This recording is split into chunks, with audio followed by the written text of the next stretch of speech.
মাটি খুঁড়তেই বেরিয়ে এলো পরিত্যক্ত গ্রেনেড। বাড়ি নির্মাণের জন্য জমির মাটি খোঁড়ার কাজ শুরু করলে গর্তের ভেতর থেকে কলসি ভর্তি গ্রেনেড দেখতে পান শ্রমিকেরা। এগুলো প্রত্যেকটা গ্রেনেড লাইভ গ্রেনেড ছিল, খুবই ঝুঁকিপূর্ণ ছিল। প্রত্যেকটা একটা মটকার ভেতরে, একটা পলিথিনের ভেতরে মোড়ানো ছিল।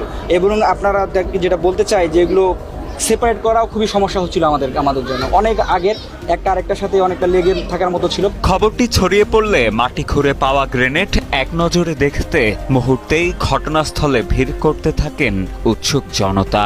নিজের সচক্ষে দেখেছি যে ওই প্রায় 3-4 ফুট নিচে একটা কলস, একটা ভাঙ্গা, এটার ভিতরে হাত বোমার মতো আর কি গ্রেনেড সদৃশ্য এগুলো প্রায় 10-15টার মতন দেখা যায়। এখন কম বেশি হতে পারে। দেখা গেল যে আমি দেখতে পাই যে অনেক পুরনো, এগুলো মোটামুটি জং ধরে আছে।